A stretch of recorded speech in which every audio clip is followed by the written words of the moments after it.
Hey, what's going on, you guys? Thank you for listening to another episode of the Becoming Kings podcast. And I could not be more excited and honored to have Chris Bale on this episode. He's a master energy worker, sexual alchemist. He's done a lot of things that I've followed along on his social media and his various podcasts he's been on. And I'm just so honored to have him on the podcast, brother. Thank you for being here. Thank you for having me. Thank you for inviting me. Hell yeah. We feeling this morning that the last probably 10 podcasts I've been on has all been with women. I'm like, yes, you got a man. Yeah. There you go. There you go. Looking forward. Yeah. Absolutely.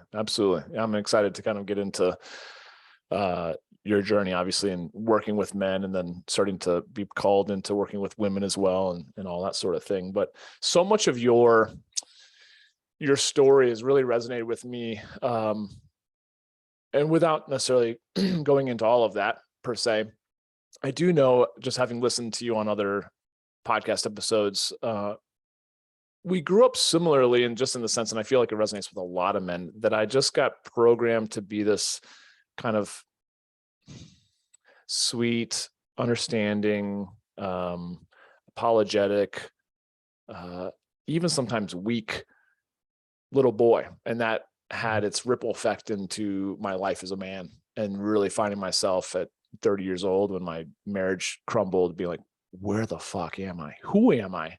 What is this all about? And when did I ever really choose intentionally into all of these beliefs and ways that I was raised? And I started to kind of unravel that. And I felt like you know, correct me if I'm wrong, you kind of had similar, even from maybe a younger age, of being like, screw this. Cause you were, tell those that maybe don't know you, you were born in Ireland and had a similar, but different, of course, experience in that sense of being programmed certain ways. Well, the similarity, I think, is just how masculinity is treated, right? How men are treated, just for being men and for having genitalia and having certain attributes. So because of that, and then combining the Irish culture and the Catholic Church and so many other insidious ways of conditioning someone, having them all come in, kind of amalgamates in one, and then you have this very manipulative, nice guy who is starving inside and then has to get his needs met by manipulating through his niceness. That was definitely a huge part of my process. I've also just always been very sensitive in general, emotionally, energetically, which is a lot of what kind of informs the energy work and the type of work that I do now. So also having that aspect of things made it quite challenging, but it was beautiful because it supported me to face what I needed to face and actually have it become a strength rather than a weakness. Yeah. I've thought of that too, in terms of like having been raised primarily by women, and now seeing that as, and having kind of my feminine, would you say overly developed, and both kind of like the light and the shadow of the feminine, and using that now as a huge gift. But at the time I felt like, I remember being called out by one of my teammates in high school on the basketball court. And he's like, you fucking fake king. I see you're wearing a mask. You're such a fake. You're doing, and I was like, yeah, like my initial response was like, you're totally right. Like, I know it. You're just the first person to have the balls to actually call me out on it. And the dude was very masculine, and I looked up to him so much, but I was so intimidated by him, you know.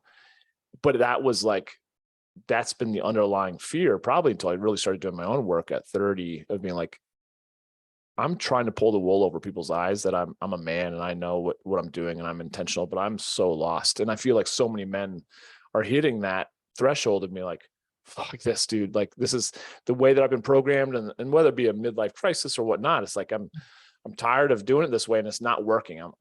Life is blowing up, you know. But I feel like it's in large part because we've disconnected from the energetics of our body, and we just stay from the neck up, right? and talking with my coach, Christine Hasler and Stefanos, like so much of that is like getting back into breath. We're getting so much back into my body. I had lost that because similar to you, such a sensitive little guy. And I remember being so ashamed that I would cry so often, that I worked so hard to repress it and suppress it, that then I became a man, quote unquote, when I started not crying. I was like, oh, I got this under control. And that probably is when it really started to unravel, you know? So I feel like so much of your story I connect with. And I think so many guys that are listening, men and women, let's be honest, listening, watching this, are going to resonate with your story too, because it's like that whole process of like suppressing it. And then it started to leak out of me in aggression. That was really toxic, you know? So do you see that as a common practice in your work too?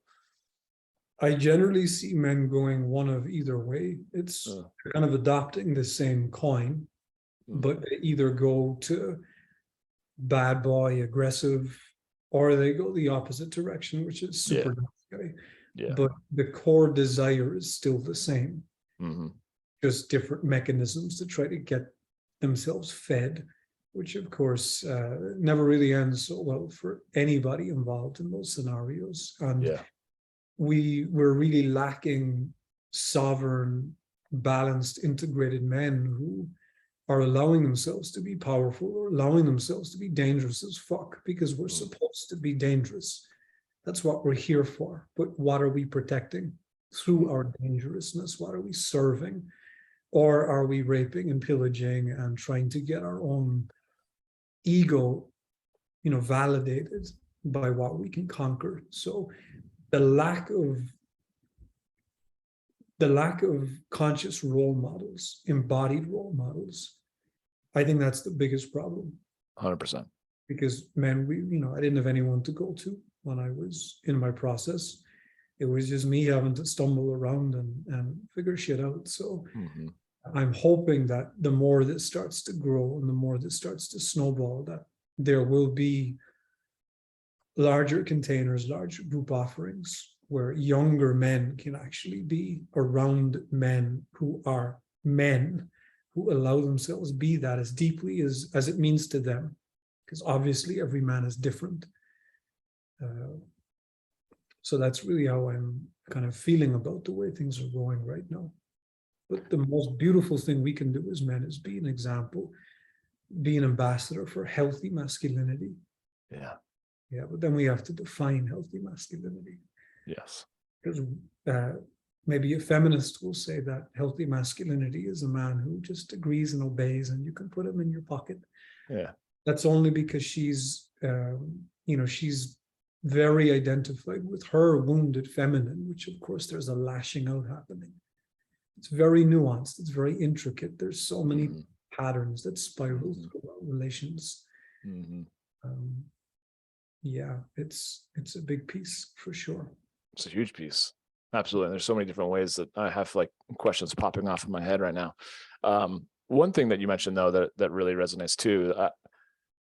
I remember sitting with a counselor when I was in high school, and they're like, we need to start thinking about where you want to go to college, and do you know what you want to study? And a lot of my other friends were like, yeah, I'm going to become an accountant or a doctor. That I was so lost. I remember she kept on pressing me for an answer, and it was so interesting that words came out of my mouth that I didn't even know where they came from. I said, you know what? I don't know what I want to study, but what I do know is that I want to be an example for what's possible as a man. And she kind of looked at me and was like, who did that come from? Like, I have no idea, but it was in me, this deep desire and this, like, to be a man, to be honorable, to be in integrity, and that's what this whole podcast and my whole mission, granted it works with my last name, but truly it's been on my heart for a long time, is to be a man that's worth emulating. Because I don't think there's that many. I'm seeing them come, and you're one of them. Like Traver's another one, and Stefanos, and men that are rising to the, taking this lead, which is amazing. Thank God, doing this work. But I agree with you. Growing up, I had none of it, and it became very manipulative for me just to manipulate the feminine to get their approval, which then made me feel secure for a heartbeat. The mother wound, right? Oh my God, yes. Yeah. Yeah. Unfortunately, it took my mom passing away and my marriage dissolving for me to really kind of wake up to that mother, and then my father wound and all that good stuff. So there's a lot of things, obviously, that a lot of different ways we could go down the rabbit hole, so to speak. But going back to what we were talking about earlier, which is like, I realized suppressing so much of my connection of being a very sensitive kid as well, similar to you, and my feeling very emotional a lot of times and crying and being connected with how I'm feeling, but of course I had no mentorship. I suppressed all that until I would ultimately, I found myself I would never lose my temper typically, unless, I did have outbursts every once in a while, which I was deeply ashamed of, but I found myself suppressing it so much. But I was also very, very scared of losing my shit, because I was not, talk about being dangerous but not being a danger. Like, I was really scared I was going to hurt someone. And so I've really had no sense of like safety in my anger, and just looked at it as such a negative emotional expression that I obviously suppressed it, So getting back into the work that you're doing, that you have done with men, because I feel like a lot of times anger shows up first, but underneath the anger, as you well know, it's like all the other layers of shame and loneliness and sadness. And how do you begin to work with men who have been living only from the neck up, also like in analysis paralysis of their lives, knowing that what they're doing in life isn't working, even though on paper it might look good? Right. To get them into their body, to start connecting with themselves, to start connecting with their woman and their children and their community. Like, how do you begin that process as a coach? So there's one or two different angles or approaches in my experience with that. The first part for me is I want to expose him. Right? There's no opportunity for him to be let off the hook if he's in front of me.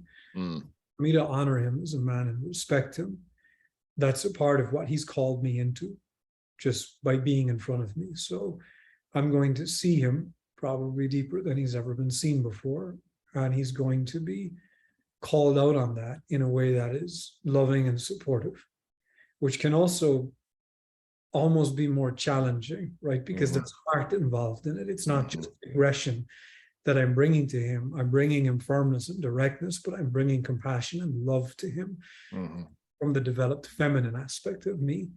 And that is the part where men sometimes are like, oh, I need to get away from this. I'm feeling emotional. I'm feeling overwhelmed. And so that's the first thing, is really exposing him. So we arrange through all his stuff and we pull it out and we just drop it in front of him and go, this is your life right now. This is what's going on. This is what you're ignoring, or this is what you're avoiding, or this is where you're wanting to grow and develop, but you're moving in the opposite direction. Why? That's the smaller part of it. That's the 20%. Everything I do first and foremost is energetic, whether people believe in energy or not. It makes absolutely no difference to me. When I'm engaging with a man, how I bring him from here into his body is just by being around him, by speaking with him, by seeing him, by feeling him, by being fully embodied myself, so that when I'm in his presence, his body starts to wake up. His truth starts to wake up. Parts of him that have been laying dormant, that have not been allowed to be expressed, that have been hidden, that have been given no space to be brought up and to really be discussed, all of that starts to quiver in him, right? There's a quivering that starts to happen, and then it starts to come up to the surface. But mostly I'm not really doing anything. I'm just living my life. I'm being here the way that I'm supposed to be here. I'm doing my work every day. And then I show up with him and I speak with him from that place. And because we all come from the same thing, that just naturally sparks, that naturally illuminates, that naturally wakes things up in other people, whether it's men or women. There's just different responses based on being a man or a woman. But it's all about exposing. It's all about him realizing that he has been asleep at the fucking wheel for probably the majority of his life, seeing that most of the motivations behind his actions, behind his words, his communication, even the directions he wants to go in, that those motivations are usually coming from trauma. They're usually coming from conditionings. Because if you were to sit with a man and really press him for, if you could have anything be exactly the way that you want it right now, what do you want? Most men freeze in that situation because he's afraid of saying something that will be received as being bad or being dirty or being perverted or being creepy or being too much. You know, these are all fears that he carries. So men, we turn ourselves down. So we true. get head on, we get back to fucking work. So that is the part of him that needs to be woken up. First, him remembering how fucking powerful he is. Like how needed he is right now on the planet. Just to look around and see the condition that women are in. Right? She's starving. She's not being seen. She's not being felt. She's not being held in a deep way. She's being mishandled and lied to, manipulated, abused, so many other things. Not because the man wants to do it, but because we've been given no other option. We have not been guided potently. So that's really my intention in the work that I do, is to have him first feel sense of his power, which is just sitting in him, and then allowing his own power to come up and open him to himself. Right? But he can't go the other way. And that's the problem in our society and in spiritualism and all of this other stuff that's trendy right now. Oh, man, open your heart. Man, be in your heart. All these practices are about the man being in his heart. How the fuck is he supposed to be in his heart if he's not comfortable being in his cock? Being in his penetration, being in his firmness, being in his directness, being in his ability to stand up straight, say who he is, what he's here for. We open ourselves. That's what masculine energy does. That's why a woman wants to be around it. It's because it penetrates her if it's of integrity and if it's integrated. It penetrates her and it blooms her heart. It opens her heart. It inspires her into deeper love, right? The reverence and the respect that this man has for himself, her, and community opens her. But that also opens our heart. That's why if you're a man who doesn't show up for himself, if you know you're full of shit, if you know you're hiding, if you know you're not going for the things that you want to go for, you will feel terrible about yourself. I know because I've been there. Yeah, just feeling, and I don't want to use a derogatory word, but I'm going to use it anyway because it's true for so many of us men, you know, feeling like a pussy. Oh, God damn it. Like, why didn't I just go and do that thing? Why didn't I go and express myself? Why didn't I stand up for myself? And that closes us and makes us smaller and smaller. So as men, we open ourselves via our truth, via our ability to really communicate from our authenticity. But then to feel and communicate your authenticity, you have to be able to be in contact with it, right? So you have to be in your body. You have to start cultivating a relationship of presence so that what you're communicating is even coming from presence. Presence, I feel like it's a great segue. I have experienced, because I coached women primarily for 8 years before I've moved into working with men the last 3 or 4 years. And so many of them, with the various challenges that they work through, I felt like, and correct me if I'm wrong with your experience, has been a result of them exhausting themselves because they don't feel safe in the world.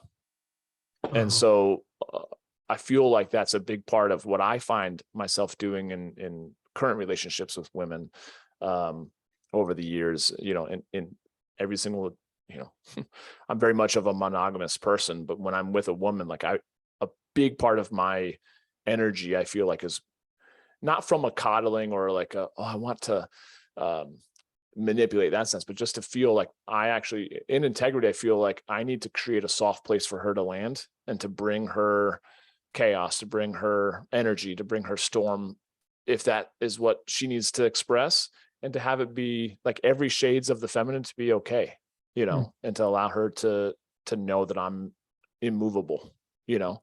And that could totally be wrong in that sense. I'm open to feedback, but I feel like men, in finding that embodied energy that you're talking about, starting with their cock and then moving up into, if you will, all the various chakras into your into your heart, and making it being an aligned system, that men will find that not only will they have a deeper connection with themselves, they'll be able to deeply connect with, men and women of the world, right, and their children, and that sort of thing. Do you feel like a big part of what both men and women experience is just like a lack of safety, of being true in their own skin, or true in this world that we live in, because it feels very unsafe at the moment?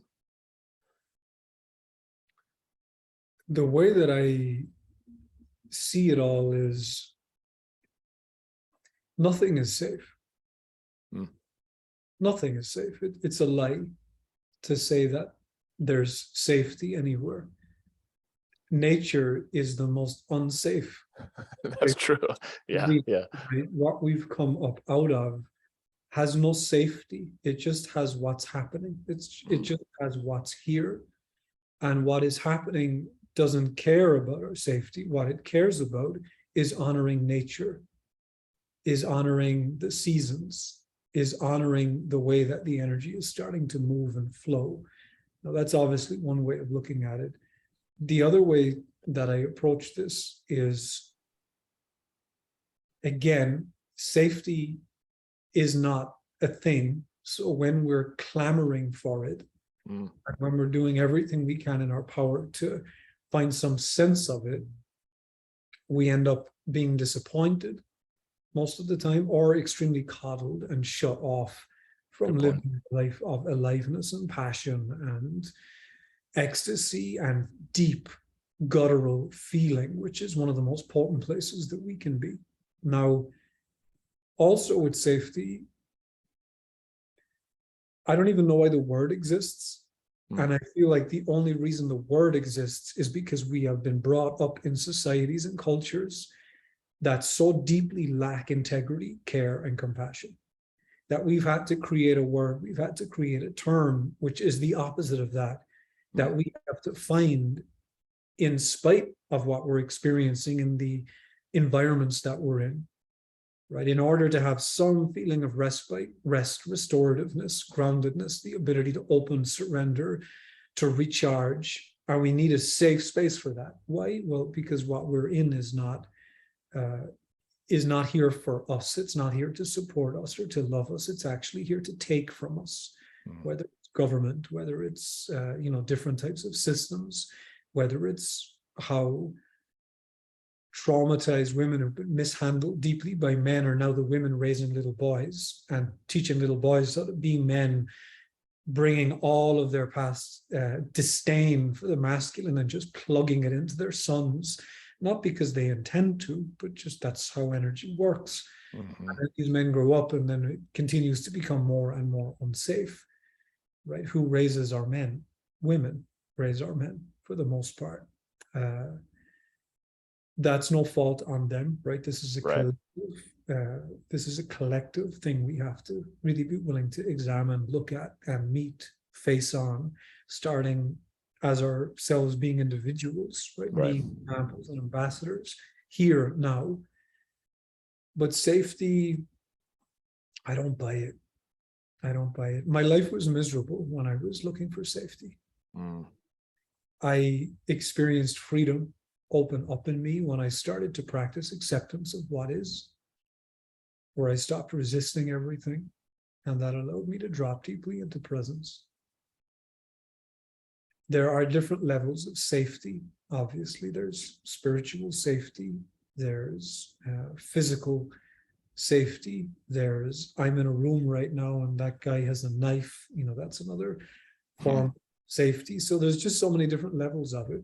But in the spiritual context, where right now everyone's looking for safe spaces, and it's just sterilizing us, and it's making us weak and entitled, and we start to forget that we're here to serve life rather than life being here to serve us, and how we think things should be.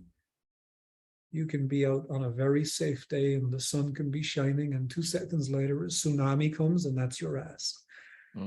So I stopped looking for safety a long time ago, and when I work with women, it's double-sided. The first is a lack of feeling safe with men because of her experience with men, which can only really transform over more experiences with men that are healthier. And then the second part of that is her fear of just being in her own body, because she's never actually been with her own intensity. That's a lot of what I see when I do energy work with women. As soon as her energy really starts to come up for the first time in her life, maybe she's never experienced herself in this way before, all of a sudden it feels good, it feels good, it feels good. Oh, no, that's too much. Now I need to get away. Yeah. How are you going to get away from it? Because it's in your body. It's you. What you're experiencing is you. So the other request for safety is because we have been trained to fear feeling. We're terrified of feeling. But to have more life force, to have more aliveness, to have more wisdom, to have more intelligence, more compassion, more sensitivity, feeling is the only way to bring that in.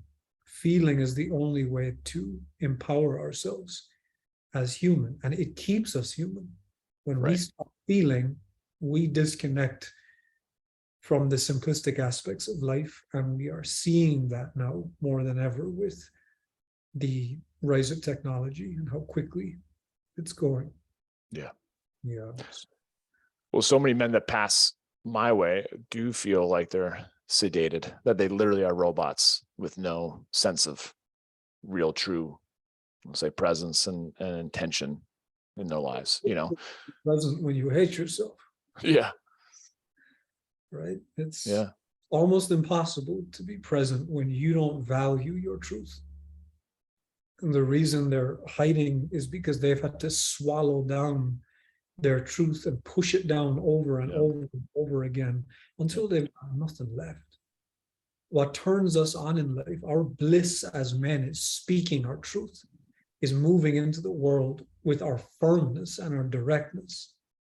So when we don't get to do that and we have to hide it, we wither away, and we forget who we are, what we are. And then that's when the problematic behaviors start. I've seen on your website, obviously, you have a bunch of different courses. You offer your coaching and your retreats and group stuff and individual stuff. Is one of your courses a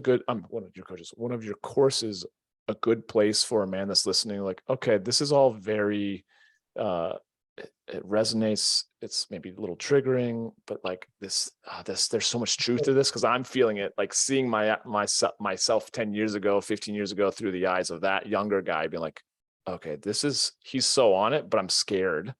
But I know what he's speaking as truth. Where do I begin?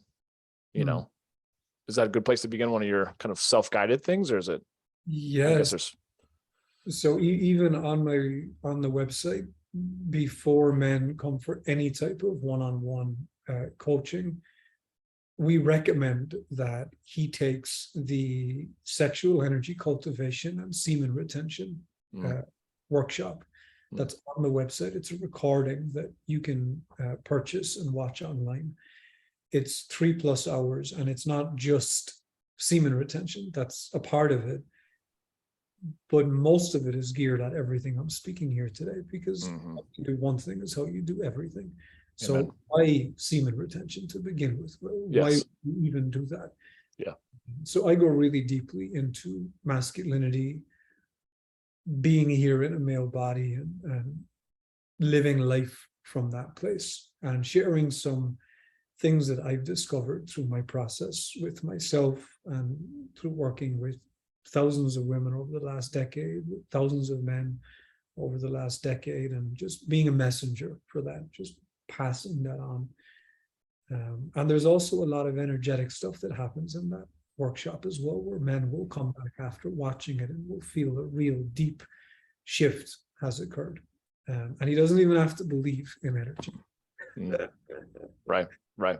I feel like personally I've gotten into Dr. Joe Dispenza's work and meditation and going to a bunch of his retreats. I think the first one I went to in Cancun actually was life-changing in some sense of just how much everything is energy. And I just didn't know. I just was naive, and then getting into more of a consistent meditation practice really got me into like, oh, weird, as things started to kind of manifest themselves, or like I'd think of something and then a week later it'd pop up and like, holy shit, this is all connected, and I'm just barely touching the tip of the iceberg, I know, in my own understanding. But I also, with plant-based medicine, mushrooms that I've done, and like there's a whole nother, oh gosh, there's multiple, of course, and there's probably layers, but it's like getting unplugged from the matrix and then being awoken to seeing life through a completely different lens, So I think what you speak of is so on point. Thank you. And just have men start with presence, with just cultivating some presence. Because to have presence, you need awareness. And the biggest issue that I see with men out in the world right now, and with myself in the past, is the level of distraction. Just all day, every day, distraction, dispersing himself, ejaculating to porn, being on his phone 8 hours a day. Like there's everything is moving outwards, and he's not being with actually the core and the essence of who and what he is, because that will end up being your North Star. Never going to be in the external. It's in what is coming up from the internal, wanting to externalize itself. So the way I look at it is, if there's nothing moving you, stay still. And stay still until the stillness starts to move you. Because then you know the movement is coming from a place that's connected. Yeah.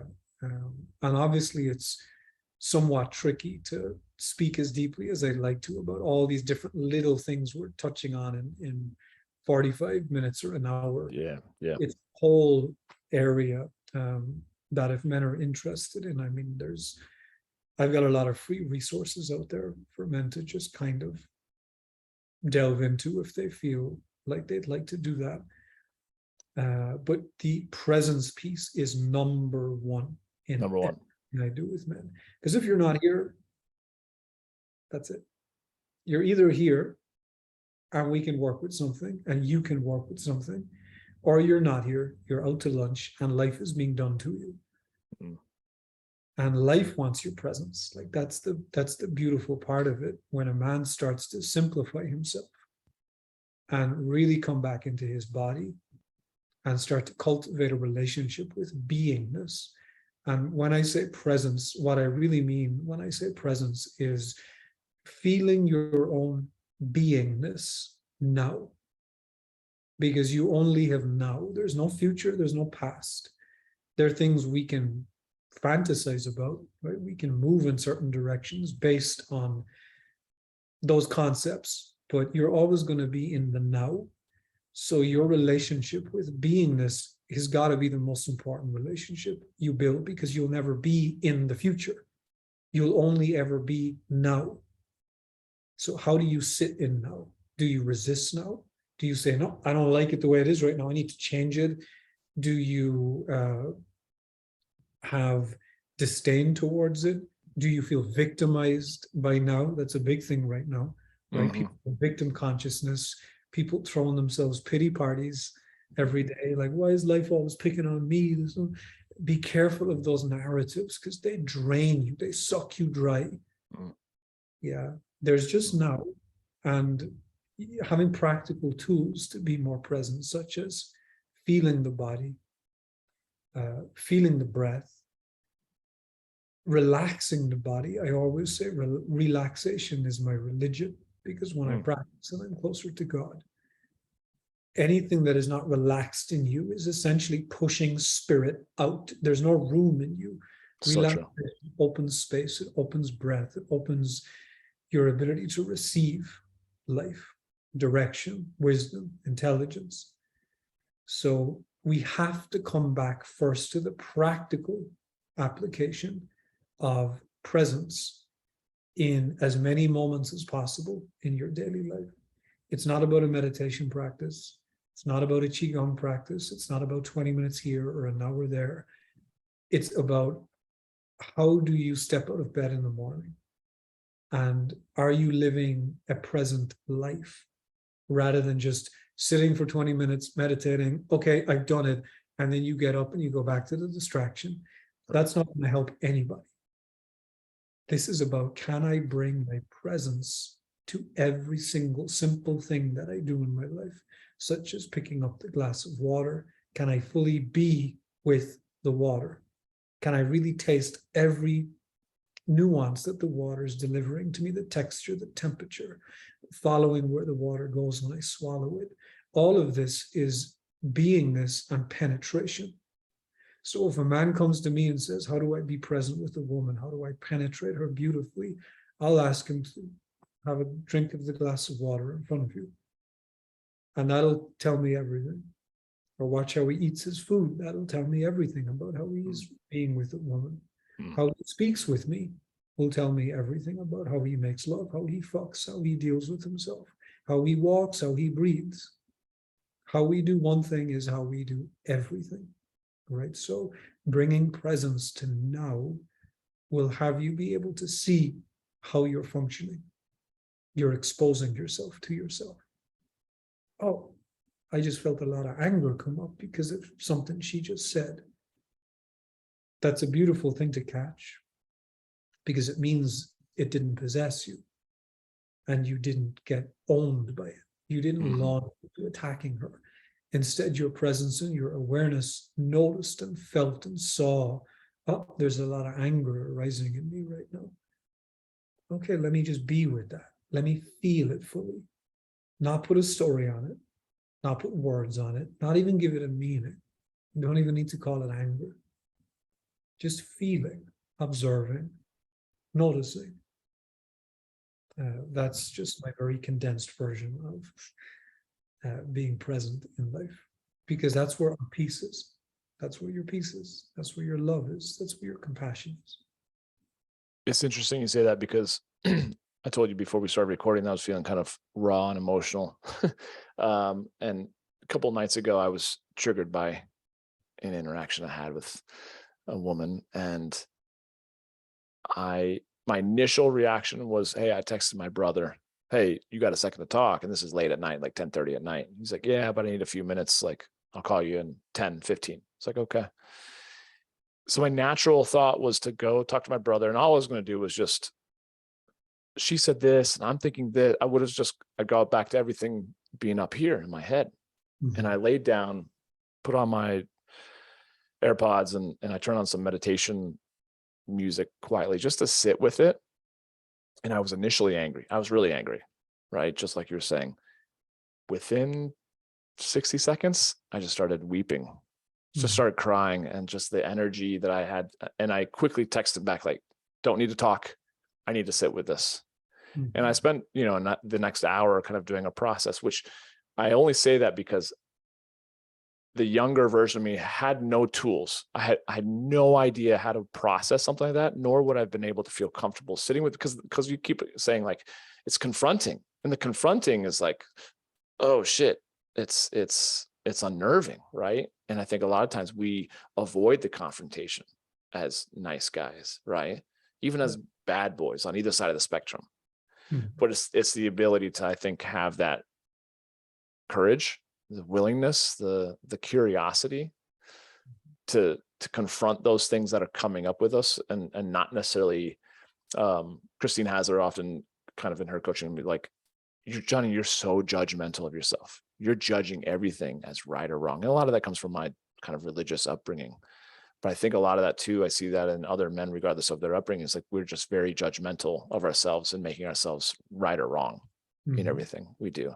Do you feel like that's something that is valid in my own process and in other men's processes as things come up that are confronting, to not let themselves go down that rabbit hole of really starting to try to put a label of like, oh, this is good or bad or healthy or unhealthy? Yes, and just in relation to their entire life, because nothing really means anything. Right. It's just happening. So it Yeah. doesn't mean anything. I always use the metaphor of I can be in a room with two people and hold up a pink, fuzzy, cute teddy bear. One of them will feel warm inside. The other will drop into trauma because their abuser, when they were younger, wore a t-shirt with a pink, fuzzy teddy bear on it. Now, it's just a pink, fuzzy teddy bear. Also, if you look past the names that we've called it, the pink, fuzzy teddy bear, it's just a thing that's there, and it will be gone soon, and then it might come back, and then it will be gone again. But our whole life is dictated, and how we experience our life, by what our ego calls things, meanings and the judgments. I always say that we are only free, or that we can only be free, when we drop that aspect of us completely, where now we are just watching life the same way that you watch a television screen and you're seeing a movie playing out in front of you. You're just watching it, you're just observing it. There's no deeper meaning that you're placing on it. And I always feel that, and what I see with people is, if they're not in contact with their essence from a felt sense, they're looking externally to try to put deep meaning on everything, to give them a sense of meaning. They want to make everything sacred. They want to make everything divine. They want to use these words. They go over the top to do these ceremonial types of approaches to life. Now, there's nothing wrong with them, but oftentimes I see that the more someone is in that space, it's because that just sitting in a room or sitting on the toilet, they can't feel their own essence, their own meaning, their own simplistic beauty in the fact that just sitting there, you're enough. Just sitting there, you have access to everything you've ever wanted. And the more that you can drop into that and to settle into that and to allow that, the more beauty and abundance that will naturally swell up in your life. But to answer your question, it's a great practice to refrain from putting meaning on anything, because then you're free. And for me, I feel like a big part of quote unquote becoming kings, becoming a version of ourselves that we're proud of being in life, has a lot to do with freedom, experiencing abundance, which to me comes right back in line with what you're saying, where like it's not the acquisition of things in the future or in the past. That abundance and that true wealth comes as a result of being present in the moment and gratitude. Just being like, oh my God, I have air in my lungs. I have people who love me. You know, I love myself. I'm in integrity. It's about men who, you know, can step up and be leaders when called upon without any conflict, internal conflict, right? Yeah. And the conflict is because we've been convinced as men that we have to become something, right? Because if we have to become something, now that equals more stress, more judgment, more, oh, I'm not the thing that I'm supposed to be, so now I have to like become another thing. Well, why would you need to become another thing if you were already completely powerful and potent and already in your kingdomship, just sitting on the toilet, just to use a very relatable, you know, do you feel like a king on the toilet? Because we don't need to become anything. We're already what we are, and that's enough. The work that I feel we need to do is to drop the ideas of becoming or changing or even developing. We don't need to develop. Life is developing us. All of this is handled. We just need to be present with it as it's happening, so that we can get the memo, so that we can move in the direction that life is attempting to move us in, rather than fighting it, pushing against it, having our fragility and our feeling of lack be the thing that drives us to try to get successful. because that's what cripples everybody. It's the Mm. same coin, just different sides of it. Yes, true. For anyone listening right now, men or women, just where you're sitting right now, can you just be in your body and feel into yourself, right? To have that be enough. What if that's all you'll ever get? Because it kind of is. And when you start to stop resisting, when you refrain from resisting where you're currently at, that's when the floodgates open and life Yes. can really come in to support you. Yes. Yeah. So less tantrums of, well, I want it to be a different way, less of the entitlement and more of the, being here in service. Okay, life, what is it that you want to use me for? How can I be most useful right now? If you want to. Otherwise, do whatever else that you want to do. Right. Right. None of it really matters so much. So, Right. But what I really want through my work is to have people understand that they don't have to suffer. That's the biggest piece for me, is that suffering is not inevitable. Challenge is inevitable. But how you look at the challenge, how you relate with the challenge, the meaning that you place on the challenge, that's everything that creates our suffering, our identifying with the challenge. All of our identities that we place on ourselves is what causes suffering. Mm.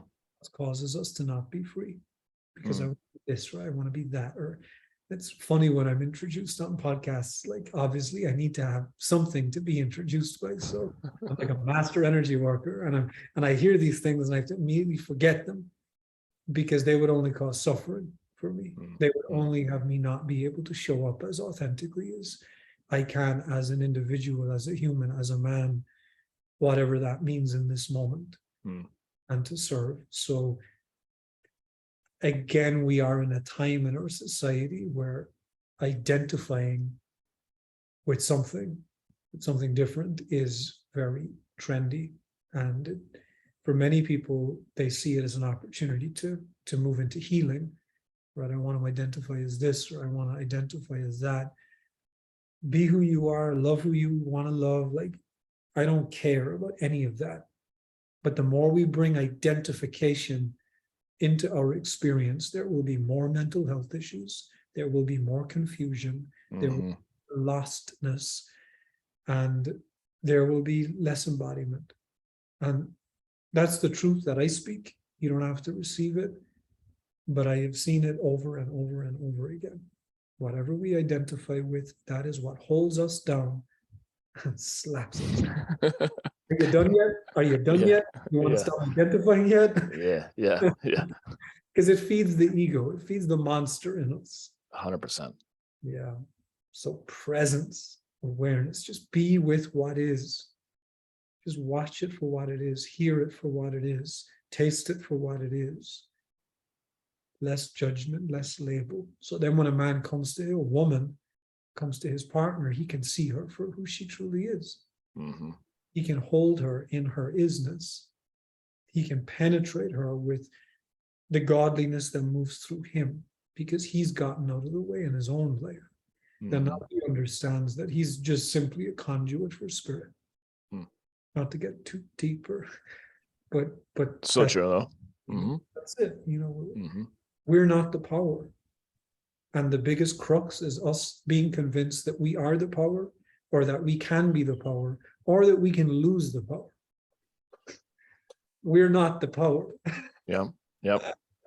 And I had to learn that the hard way as a man. Me too. Navigating our fragile egos. That was a lot of my maturation process. Yep. Poking my chest out, thinking I was all that. It's like, no, I'm nothing. Yeah. Absolutely nothing. And like, it's always humbling to think that, hundreds, 1,000 years from now, no one remembers. No one will probably remember any of us, and that it's just about being in this. We're just blessed to cross paths, like I'm crossing paths with you in this moment. Like, it's a beautiful thing. And I agree with you that a lot of times my own suffering, I have to catch myself that I'm making it about me. It's just about my ego. And the more I'm making it about me, the more that suffering exaggerates and feeds upon itself. When I let go of that sense of ego and labeling and everything else, the sooner I can move through various things. And even to your other point, I often feel like when I'm really struggling, it's when I feel when I'm experiencing a separation from what I call source. Mm-hmm. It's only when I'm in alignment with source do I feel present in the moment, and do I feel truly on purpose or in integrity. and No, and I'd love to hear your response on this, just for yeah, other people to hear it. How do you know in the moments that you're aligned and connected with source? How do you know that you're aligned and connected with source in that moment? What is the experience for you? to me, when I'm really dialed in, I feel like it's there's a warmth. There's a it's manifesting itself from love, from my chest, from my heart, versus it being thought about, you know. So to me, it oftentimes feels like it's an alignment with love. And I feel that, you know, being a believer in God, I feel like God is love, and I feel like I am just the eminence. I'm the demonstration of God. And so when I feel like it's coming from that place, that's when I feel like it's true. Beautiful. Is where I'm at currently. That might change in the future, but that's kind of my answer to that question. And also, it's probably the place where you feel the safest, right? 100%. 100%. That's it. That's when we're in connection to the felt sense of our own essence. We move into such a deep sense of safety and being held that you know you're in your essence, where if you were to be taken right now, you're okay with it. Totally. To me, that's one of the biggest settlings that starts to happen in the body when you're in contact with your essence. You no longer feel like you're out here alone. You're so deeply supported. Again, not from here, not from an idea, but you feel it in your body. You feel a holding in your body. You feel a nurturing in your body. You're being held through life and supported. And you can tap into that anywhere, even on the toilet, as I said. Yeah. On the I on the porcelain throne. That question, just to hear their response. But what always remains the same is that it's a felt sense. Yes. Right? They feel sensations in the body that actually have them experience that. Yes. And maybe what I can kind of finish up with on that point for men, one of the most potent, powerful, and important parts of your body physically, in order to tap into your energetic positive pole, which is essentially your energetic signature, where all your creativity comes from, where your grounding comes from, how we love in the world, how we penetrate into the world, is your cock. Relationship that you have with your penis, your prostate, your testicles, your pelvis. Focus as much as you can, gently, on feeling and being present, just visiting your penis, spending time with that area of your body, not aggressively rubbing it, not jerking it off, but just being very loving, sensitive, and aware of that area. Because when we can start to rebuild all of the dysfunction and perversion and the shame that has been programmed into that part of our body, we can really start to stand up and feel like the kings that we actually are. All going to emanate from a man's healthy ability to accumulate and to hold life force energy in his positive energetic pole, his positive charge, which is his genitals. And when it starts to fill up, it naturally comes up and it naturally penetrates the heart and it naturally opens him, and it will essentially catapult him into starting to have to feel himself, to feel his fears, his insecurities, his traumas, to get right with his inner woman, right? So he can be a lot more comfortable in loving, in receiving love, and being compassionate. And that can really only be achieved in a healthy way when it's done through the connection with the genitals first. Otherwise, there's a bypassing, right? Again, it's a relatively big area where I could say a lot of different things on, but just given the time that we have, it's not so possible.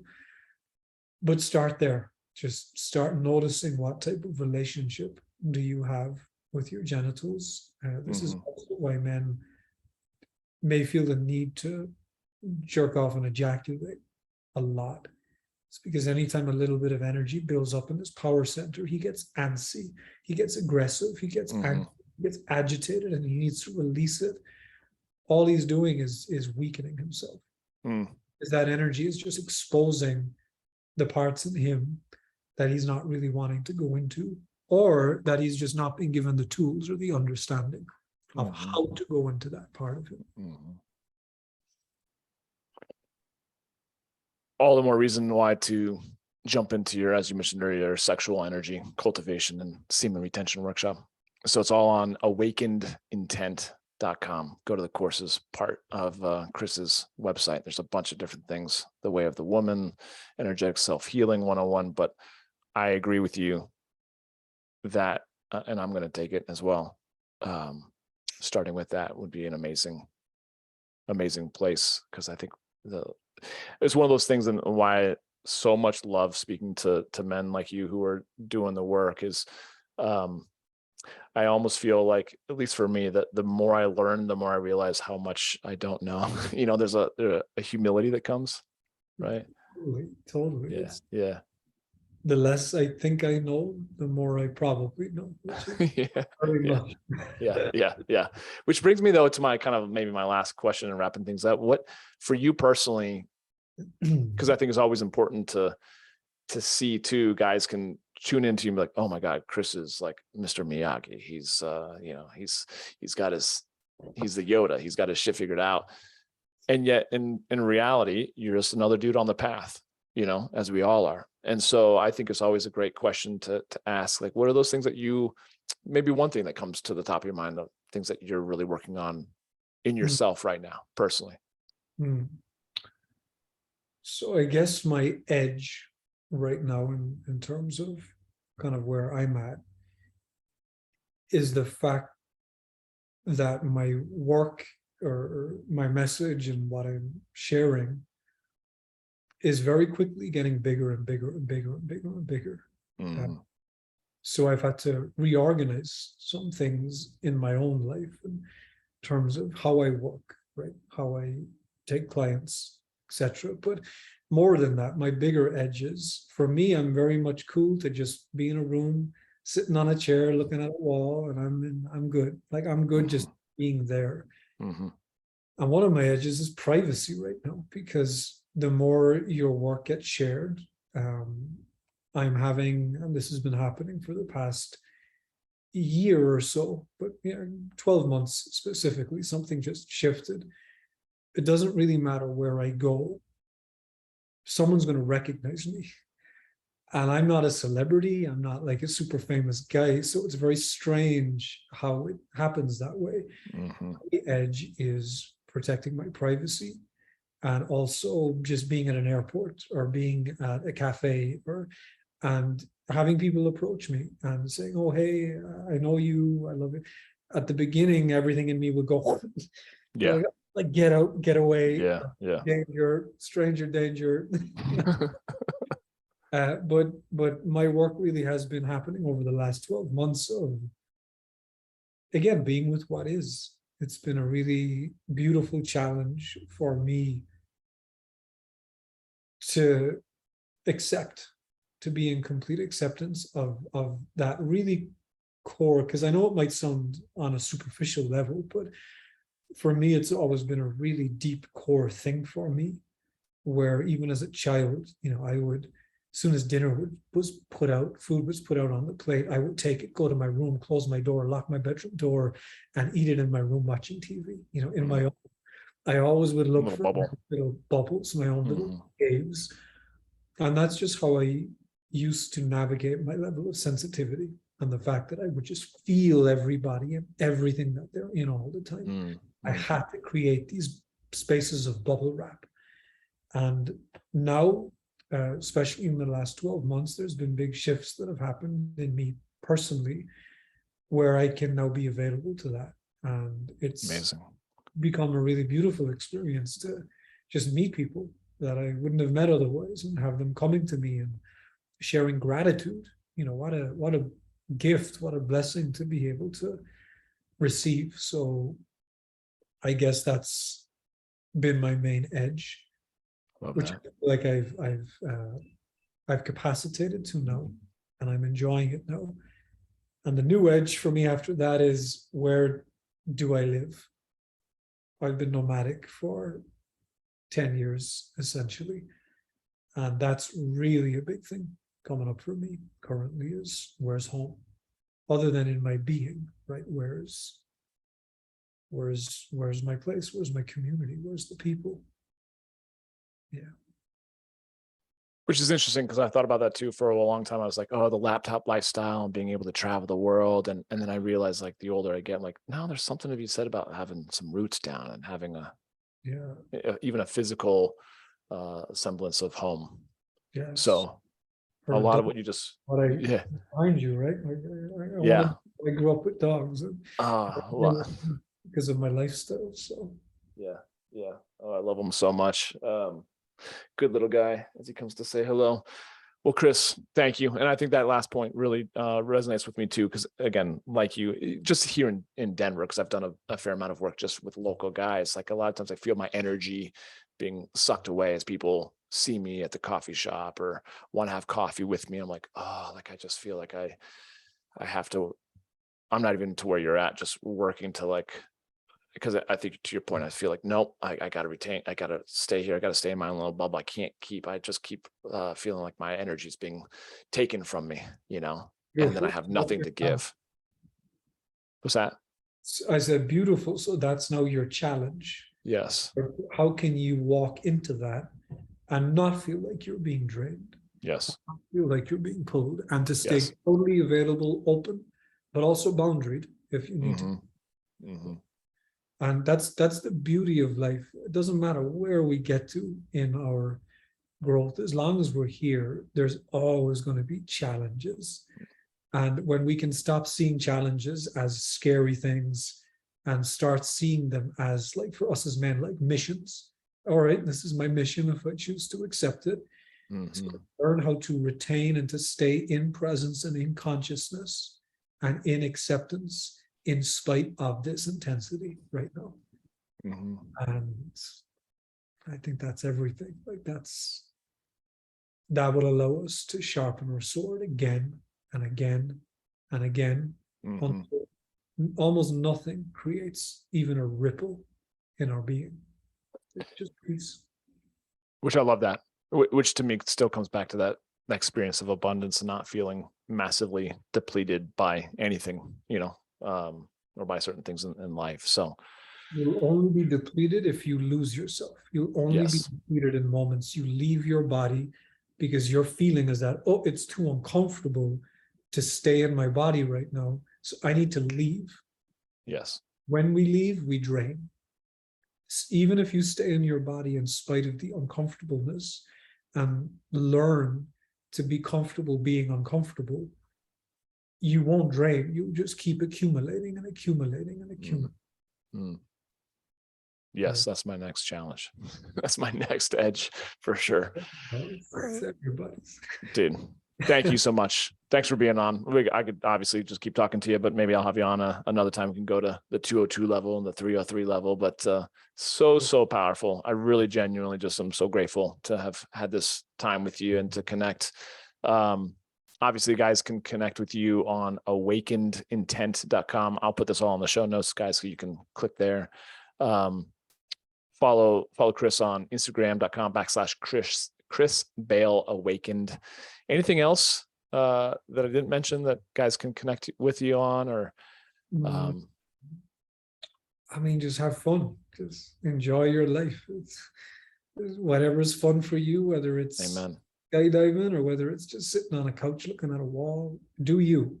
Don't let anybody come along and tell you that you're broken, or that you shouldn't do it like that. Know who you are and do you follow that. Amen to that. Do you stay present to the moment? Yes. Focus on that Thank you connection. so much, Johnny. Appreciate it. Thank you for Yeah, having brother. Thank you. Thanks, guys, for listening to this episode of the Becoming Kings podcast. Definitely go check out Chris, follow him, check out his work. You will not regret it 100%. We'll talk to you on the next episode. Thanks and take care.